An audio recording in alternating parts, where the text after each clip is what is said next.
Hmm. Good evening and salutations, my Jade fans. At some point, I'm gonna have to sit there and get another sweatsuit. 'Cause I don't know if this is actually the best episode to really sit there and be representing this.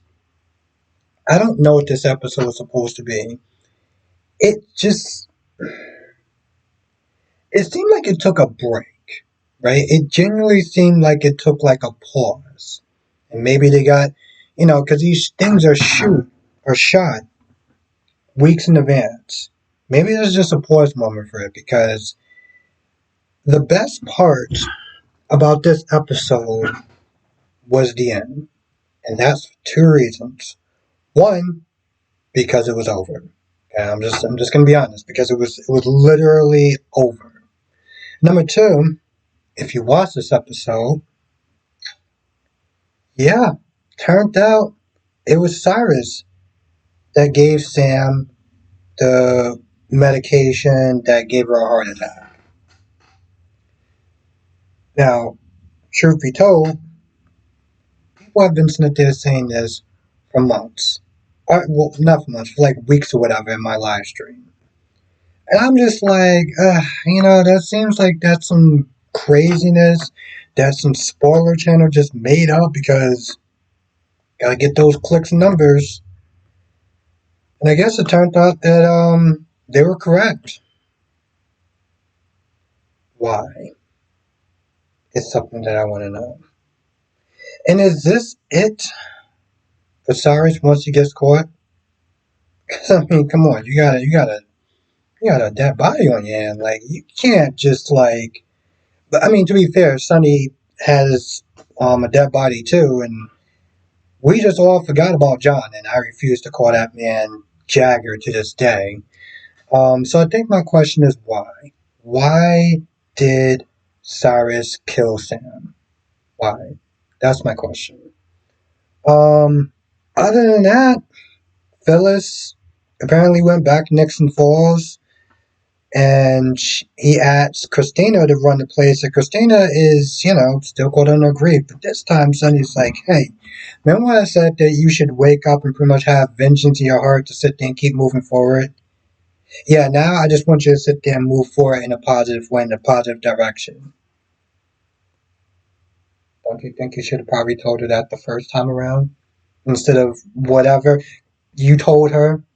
You told her to literally pretty much live for revenge, and now you decide to want to start doling out good advice. Okay, sure, whatever. So she also gives no f's about what she said about Molly, as far as Molly not being the mother, and she don't feel bad about it. Pretty heartless thing to sit there and say. Yes, you are technically the biological mother, but in every other way that I count it, Molly was that baby's mother. And so for you to sit there and say that, and she says that on the notion because Molly is willing to sit there and say it's an accident. And Christina takes that as in, you're not on my side. You don't believe me. You believe Ava. This is something that Molly has been sitting there saying, is that Molly is like TJ and Christina is feeling like, is telling me that I'm not grieving in a proper way, their way. So I can honestly sit there and see Molly being like, F both of y'all, if we're gonna be honest. F both of y'all. Um she doesn't want to do the youth center because she's so angry, and she's only thinking about probably doing the Charlie's thing because Sonny is gonna have to sell it because he can't run it. The feds and money laundering and all that good stuff. Which is not good, by the way. I just want to point that out. But so she says she'll think about it. Most likely, she'll probably do it. And Sonny's like, "Hey, listen, I'll take care of Ava." Well, what are you gonna do, Sonny? Y'all share a child. What are you gonna do? Hmm? You gonna use a pew pew and take her out too? And then well, I guess you could sit and explain to Avery that um yeah, I don't know how you're actually gonna sit there and explain that to Avery, but Yeah. Molly wanted to leave because she doesn't want to feel like Alexis has to take sides. Um, but Alexis like, listen, we'll work it out, and how even if your dad want to come over, that's fine. Just give me a heads up, sis, where we're not in the same room. So, um, Lucky decides to stay around. So, okay. And, Liz is happy about that. Because he was there and, he gave the musicians some money. He was sniffing looking at the kids and everything like that. Be really excited for Christmas. And I'm like, yeah, speaking of kids, where's your child at? Because you should probably be spending some time with your child. Just want to throw that out there. Um, anyway, he helps Liz pick out a Christmas tree. They go back to the house and he plays music and they play flashbacks. And I guess if you're old school and you like those two, you'll like this scene. Marty and Laura just caught up, pretty much. Talking about Cyrus, talking about Lulu, talking about him appointing himself to being guardian, and them just kind of going along with it, which is really saying a lot for um, that place, because it's like, I understand that he's technically family, but I don't understand how he actually convinced them to not only say that, I'm representing the family, but to actually be giving orders. Like, what? And Laura's the mayor. How are you not? You know what? Whatever. Um, Now Trina, Dex, Jocelyn, and Geo looking for a tree. They find a tree. Dex runs into Cyrus, and this is where it starts to make sense. So at some point, he says that, hey, you being at GH, you don't think that may violate some sort of order or whatever? Like, I saw you at GH after um, the restraining order was made. Maybe because Lulu was there, and he pretty much like, did you violate did you violate the restraining order? Because I saw you at GH, and he said he was just there to do good work and everything like that, do God's work or some Bible thumping thing that he said, and Dex just kind of just lets it go for the most part. And I found out.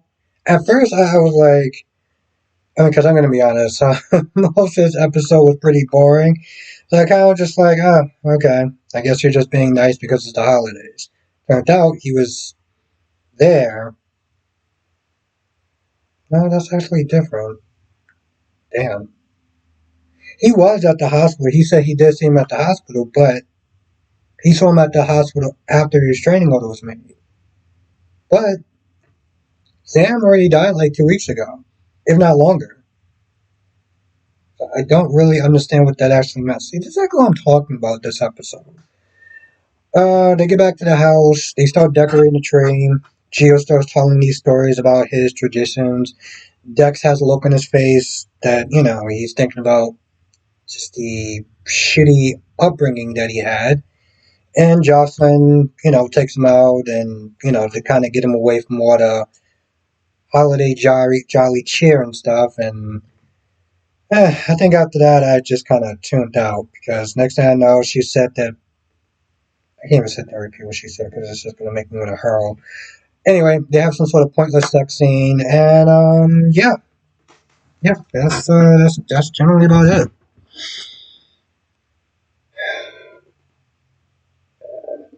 I gotta sit there and see out of the four soap operas, and I even watched Born Beautiful yet. Out of the four um, soap operas, this one was lacking. It was lacking bad. Like it was, like I said, it seemed like they just kind of took a day off, and maybe they want to pause to show some more exciting stories. But um, if you watch all four, you can definitely watch this one last, or you can just not really watch it at all. Anyway, if you watched it, let me know what your thoughts are. And if I missed anything, which I'm pretty sure I probably did. They also talked about Valentine and everything. Anyway, if I missed anything, write in the comment section below. Let me know what your thoughts are on this episode. Did you enjoy it? Did you not enjoy it? Or come to the live stream tonight, 8 p.m. Eastern, 5 p.m. Pacific. I will be talking about all the shows General Hospital, Days of Our Lives, Bold and Beautiful, and Young and Restless. With that being said, I'm going to go. I'll see you in the next video.